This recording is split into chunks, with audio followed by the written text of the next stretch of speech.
નમસ્કાર યુથ એજ્યુકેશનમાં તમામ વિદ્યાર્થી મિત્રોનું હાર્દિક સ્વાગત છે। આજે આપણે ધોરણ 12 સાયન્સમાં મેથ્સ પાર્ટ 2 એમાં ચેપ્ટર નંબર 4 સંકલનનો એક ઉપયોગ શીખીએ, જેમાં સ્વાધ્યાય 4 માં દાખલા નંબર 15 પરવલય y² x અને x + y = 2 આ બંને વક્રો વડે આપણે આવૃત પ્રદેશનું ક્ષેત્રફળ શોધવાનું છે। તો શરૂઆત કરીએ પરવલય y² x। તો આના માટે આપણને ખબર છે y નો વર્ગ છે એટલે કે જમણી તરફ ખુલ્લો વક્ર આવશે અથવા ડાબી તરફ ખુલ્લો વક્ર આવશે, અને x નો સહગુણક ધન છે એટલે જમણી તરફ ખુલ્લો વક્ર આવશે। બીજી રેખા છે x + y = 2। એમાં જો x ની કિંમત 0 લઈએ તો y ની કિંમત 2 મળશે એટલે 0 2, y ની કિંમત 0 લઈએ તો x ની કિંમત 2 મળશે એટલે આપણને 2 0। બંનેના શિરોબિંદુ મળી ગયા। છેદ બિંદુ મેળવીએ। છેદ બિંદુ માટે y² x અને x + y = 2। જ્યાં x હોય ને આપણે y² મૂકીશું, તો અહીં આપણે y² મૂકીએ તો y² + y - 2 = 0। અવયવ પાડીએ તો y + 2 y - 1 = 0, તો y = -2 y = 1। y = -2 મૂકીએ એનો વર્ગ કરશો તો x = 4 થશે એટલે 4 - 2। y = 1 મૂકીએ તો x = 1 જ મળવાનો છે, તો સીધો છેદ બિંદુ થશે 1 1। ઓકે, તો આકૃતિ દોરીએ।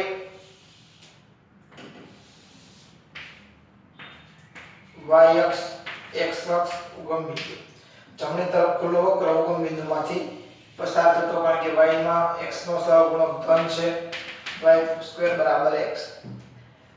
0 2 અને 2 0, 0 2 અને 2 0, ધારો કે આ આપણી રેખા છે,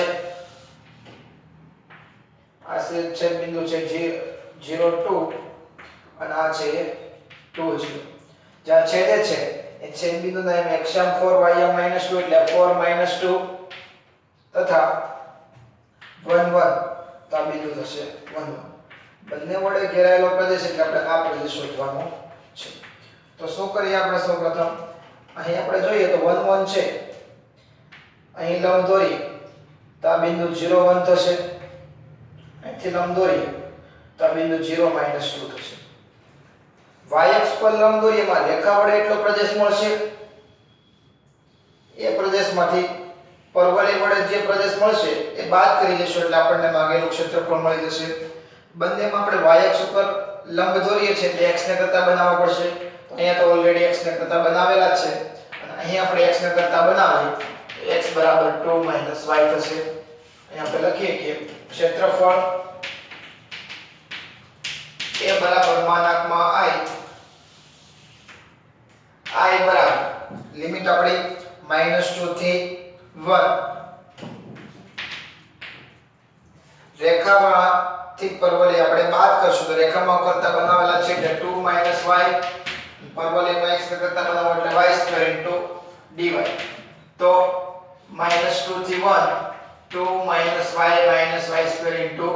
dy સંકલન કરીએ 2y - y² 2 - y³ 3 -2 થી 1। પેલા 1 મૂકીએ તો 2 - 1/2 - 1/3 -2 મૂકીએ તો -4 -4/2 +8/3 થશે। બંનેમાં લસા લઈએ તો અહીં લસા 6 આવશે, તો 6 દુ 12, 3 વડે ગુણશો એટલે -3, 2 વડે ગુણશો એટલે -2। અહીંયા પણ લસા 6 આવશે, 6 ચોક -24, 3 વડે ગુણશો એટલે -12, 2 વડે ગુણશો એટલે 16, 12 માંથી 5 જાય તો 7/6 માઈનસ -12 + 16 એટલે +4, -20 + 4 એટલે -24 + 4 એટલે -20/6, 7 + 20/6, 7 ને 20 એટલે 27/6, 3 વડે ભાગાકાર છે, 9 તેરી 27, 2 તેરી 6, તો I બરાબર આપણે લખી શકીએ I = 9/2। તો ક્ષેત્રફળ a = I = 9/2 એકમ। ત્યારબાદ આગળ વાત કરીએ દાખલા નંબર 16।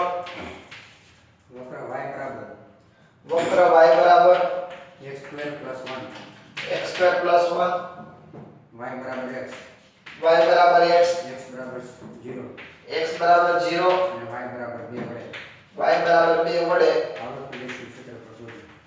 આવૃત પ્રદેશનું ક્ષેત્રફળ શોધો.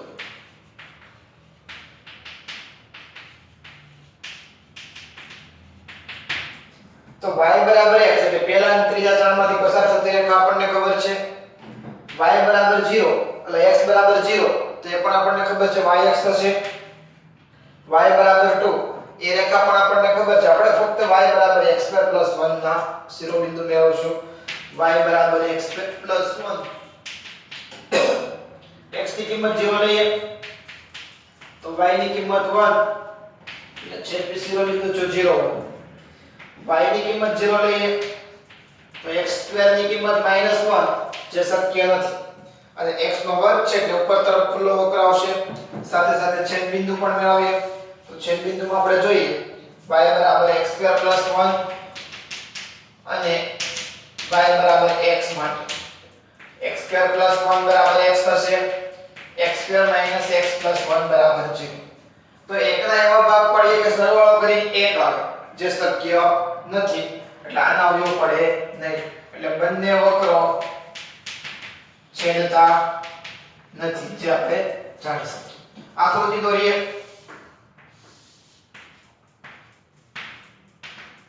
x અક્ષ y અક્ષ અહીંયા છે x બરાબર 0 0 1 માંથી પસાર થતો અને ઉપર તરફ ખુલ્લો વક્ર. ધારો કે આપણો વક્ર છે y બરાબર x2 1 અને y બરાબર x રેખા. ધારો કે આ રેખા છે y બરાબર x બરાબર 0 આ રેખા થઈ ગઈ અને y બરાબર 2 y બરાબર 2 મૂકીએ. અહીં બિંદુ 0 1 છે તો 2 માં અહીંયા ક્યાં આવતી છે રેખા આ છે y બરાબર 2.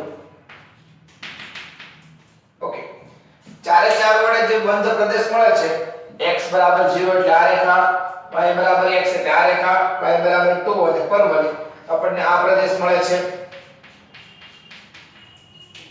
y બરાબર 2 છે એટલે આ બિંદુ 0 2 છે અને આ કોઈ બિંદુ છે એટલે 0 0.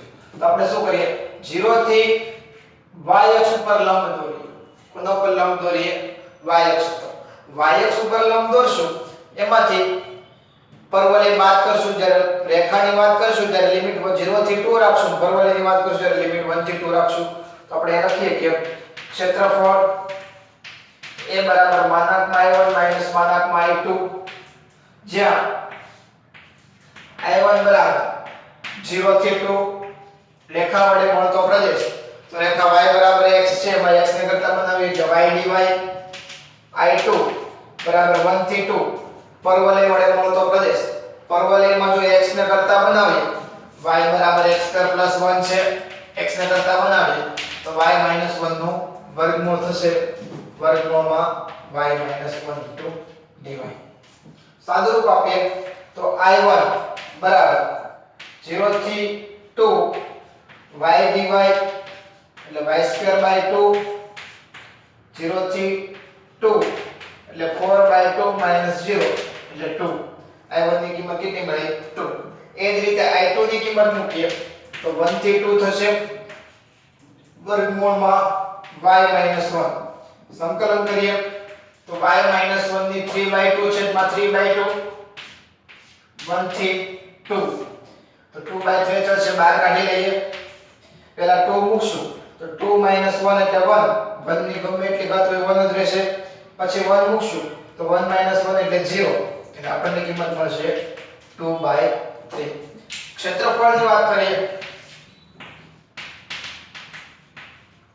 a બરાબર -i1 - i2. i1 ની કિંમત આપણને મળી 2 i2 ની કિંમત 2/3 લસા લઈએ તો 2 તેરી 6 - 2/3 એટલે 4/3 એકમ